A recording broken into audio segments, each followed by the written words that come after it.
আপনার সন্তানকে যত বেশি আদর করবেন, যত বেশি লুতুর পুতুর করবেন, আপনার সন্তানের ভবিষ্যৎ তত বেশি খারাপ হবে, ইনসিকিউর হয়ে পড়বে এবং ইন ফিউচার সে বড় বড় রোগে আক্রান্ত হবে। এখন কথাটা শুনে অনেকের মনে হতে পারে যে এই কথা বলার কারণ কি?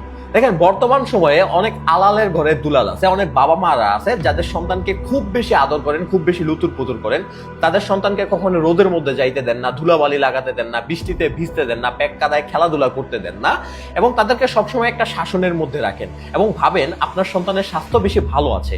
না, আপনার সন্তানের ফিউচার আরো উইক হচ্ছে, আপনার সন্তানের ইমিউনিটি সিস্টেম দুর্বল হয়ে পড়ছে, তার অভিযোজন ক্ষমতা কমে যাচ্ছে। খেয়াল করেন তো, আজ থেকে 40-50 বছর আগে যখন আপনার বাবা মা, বাপ দাদা ছিল, দাদা দাদি ছিল, তারা কি করতো? তারা সারাদিন এদিক সেদিক ছোটাছুটি করতো, রোদের মধ্যে খেলাধুলা করতো, বৃষ্টিতে ভিজতো, গাছে উঠতো, আম পাড়তো, নদীর মধ্যে সাঁতার কাটতে যেত। তারা দেখা যায় জ্বর হলে বাসা থেকে বের হয়ে যেত, আম কুড়াতে যেত।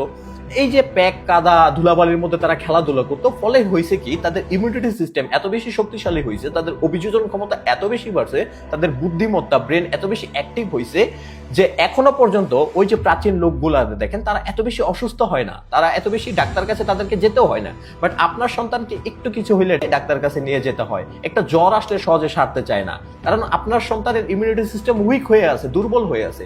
কারণ আপনার সন্তানকে তো আপনি প্রকৃতির সাথে মিশতে দেন নাই, অভিযোজন ক্ষমতা সুপ্ত অবস্থায় আছে, সেটাকে ডেভেলপ হইতে দেন নাই।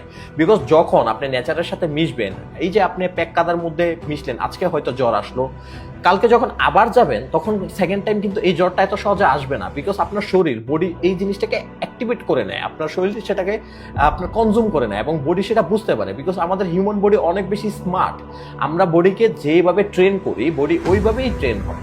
সো কখনো সন্তানকে এত বেশি আদর করতে যাইবেন না যে আপনার সন্তানকে তার অধিকার বঞ্চিত করবেন। আপনার সন্তানকে প্যাক কাদা ধুলাবালির মধ্যে খেলা করতে দেন, তার অভিযোজন ক্ষমতাকে বাড়াইতে দেন, যাতে ইন ফিউচার ছোটখাটো রোগে সে বড় বড় অসুস্থ হয়ে না পড়ে।